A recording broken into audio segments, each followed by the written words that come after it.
but the steam wants to get out, so it will try to find a way out by pushing through any weakness that it possibly can. And it will keep doing this. As you can see, the bubbles can either inflate and then deflate. The lava finds a way out, or form here in the back and solidify. You can see the steam is having a hard time over here on the side. So I will help it out a little bit. Oh, there we go. And as you can see, the inside is still somewhat molten. This is because lava is an excellent insulator.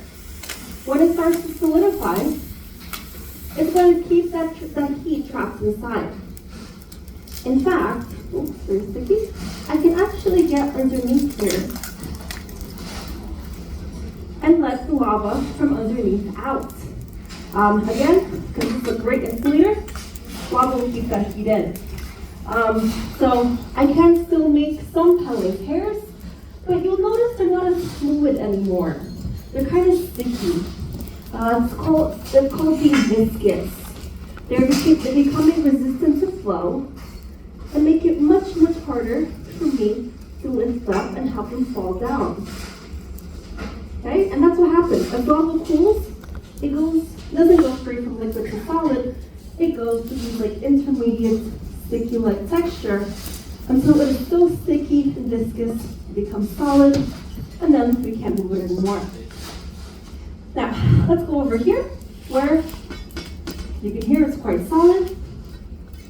And because it's solid, I can get underneath here and lift it up. Oh, that's cool. Thank you. So as you can see, it's very fluid still because the lava is a great insulator and the inside is insulated to stay molten, allowing me to play around with it. Now, it does get hard because once I break the insulation and expose the lava to the air, it's going to lose its heat very quickly, become viscous, and then become solid, so I can't manipulate it as much as when it was inside. Here, still very solid. And let's check out the whole flow at this point. There are these ripples, again, quite solid, and these ripples pointing down. These ripples are known as ropey texture. So we would call this lava a ropey ahoy.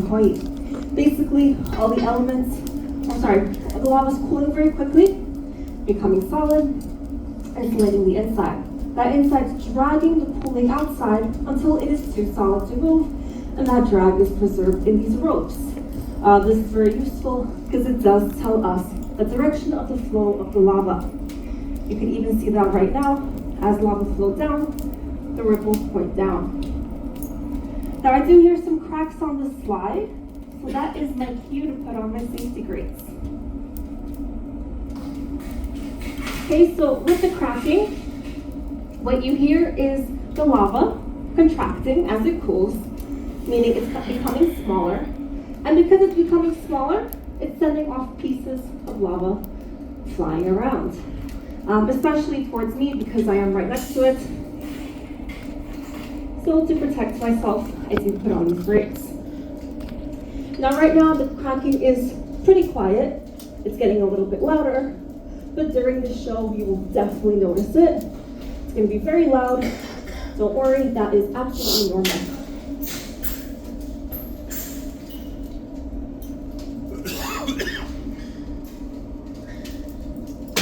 All right, as you can hear, it's already starting.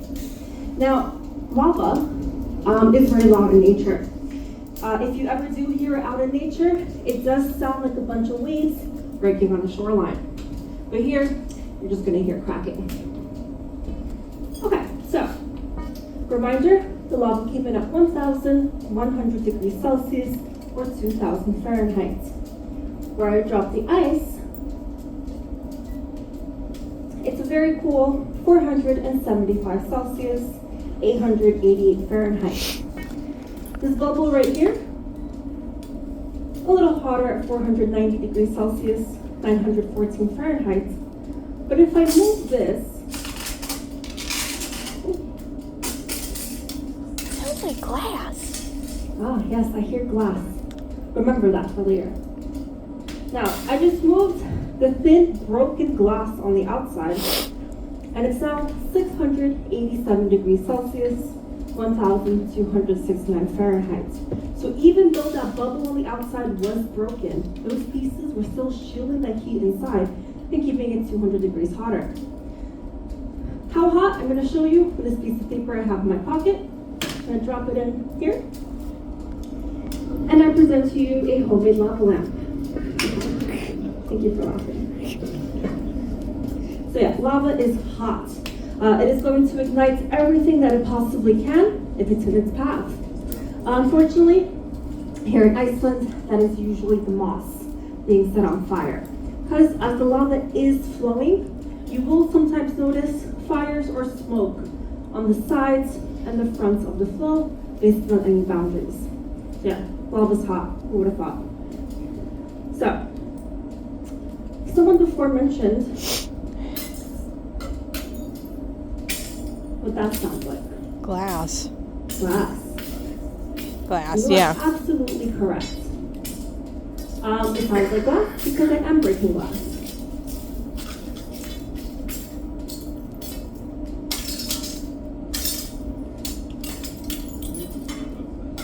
Now, I am just having fun here. I don't have to be doing this, but they pay me to break stuff, so I'm going to take advantage. Doing my job. So, why do you hear glass? And why do we have glass? Well, we have volcanic glass here. Volcanic, because it comes from lava. And glass forms when lava cools very, very, very, very quickly. Anything from seconds to minutes. And here the lava is cooling quickly because we have a very tiny amount of lava compared to outer nature. In nature, you're going to have lava or lava glass form when you have a lot of water. When you have a lot of water, like from a glacier, from an ocean, that's going to help the lava cool quickly. And what's happening is all the elements are rushing to form bonds because they're losing heat very quickly. They're going to bond with whatever they possibly can, which is most available and the most abundant. In the case of lava, that is silica. This lava has 47% silica, and silica is a main component of glass. So, if everything bonds to glass, it can certainly become glass. You will notice the dark glass, it's not very clear, it's pretty much a black color, because of the other elements inside, especially the 15% iron and the 10% magnesium. Those two elements really give lava rocks and lava glass their dark color. There are other elements like calcium, titanium, aluminum, potassium, and a bunch of others, but the iron and the magnesium really give the lava, the basaltic lava, its dark color. Now, this may remind you of something called obsidian. Has anyone ever heard of that? Yeah. Yeah. So obsidian looks exactly like this and forms exactly the same way by lava cooling very quickly. But it comes from a different type of lava. Oh. So this lava we have here is called basalt. It has less than 50% silica, and the glass that it forms is called tachylite. Not as popular, not as famously known. On the other hand, obsidian comes from a different lava called rhyolite. Unfortunately, rhyolite explodes. It doesn't flow like this.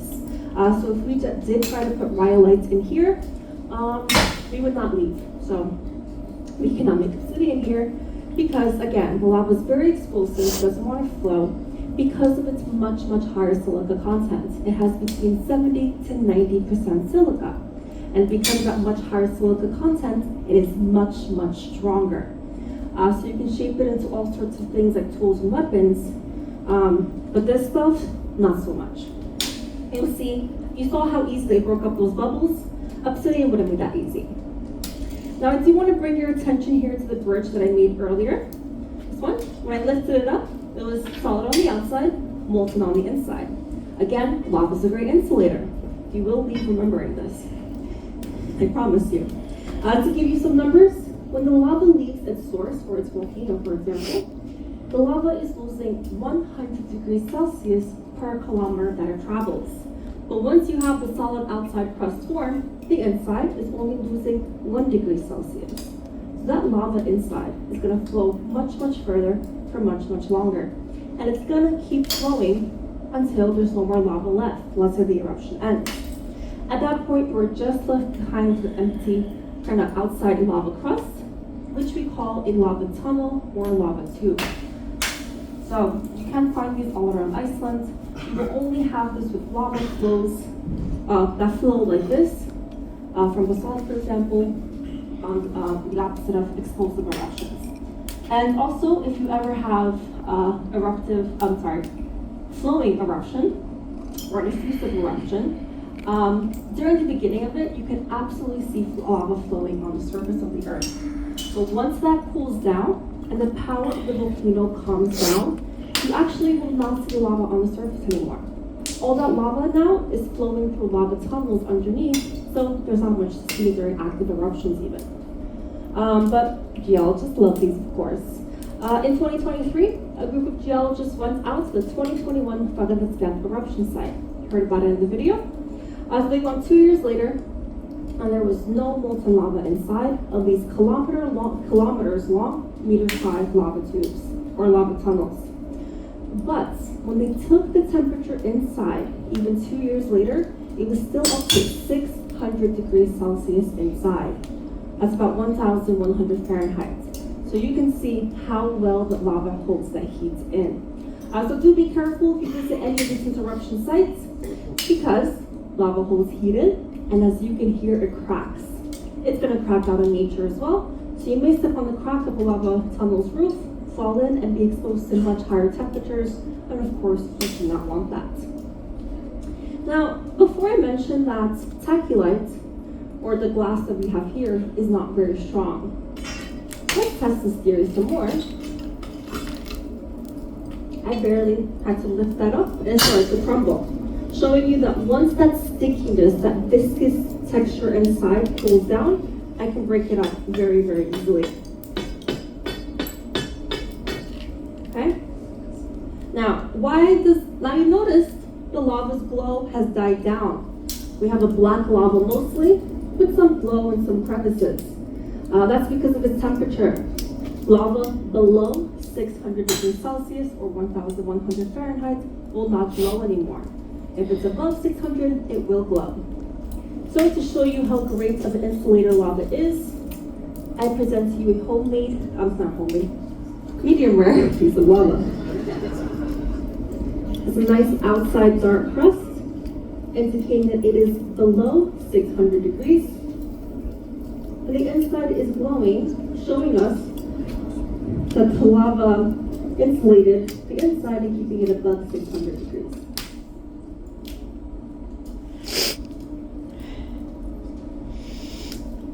Now, this is why I told you do not touch the lava. Because cold, touchable lava looks exactly like 599 degrees Celsius lava, and I personally would not want to take that risk. But that's just me. What? Oh. Thanks, Mom. Let's see if I can break it up some more, have you see. But yeah, so why do we have the glowing actually? With extra temperature, you have extra energy, and all the elements are excited, removing that extra energy. And the extra energy comes off as light. The lighter the color, the hotter the lava. So yellow lava will be hotter than red lava, because it goes kind of from like orange, yellow, orange, red, and then black. So that will show you how it is losing its heat.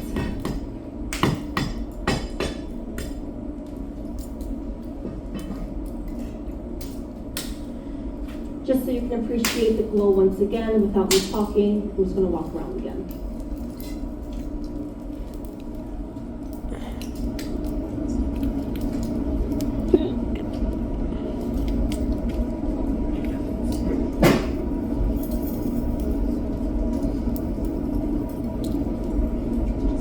You can see it better in video.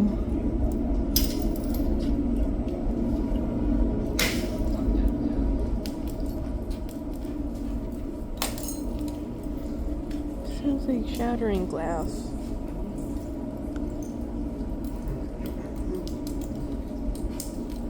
Okay. Now, I can only really break into this lava flow over here right now because it is thinner and it cooled much faster. So it's not sticky anymore, I can break it up. Here, it's blowing all throughout on the inside. That's telling me it's way too hot, way too viscous, and I cannot break it apart. So we're gonna let it cool down. But because the glow has mostly died down, I will put up the lights just a little bit, just so you can see what this cooler lava really looks like. Cooler, as it's 600 degrees, but still, not 1,000. All right, and then at this point, are there any questions? Can't tell if it's questions or cameras. Yeah.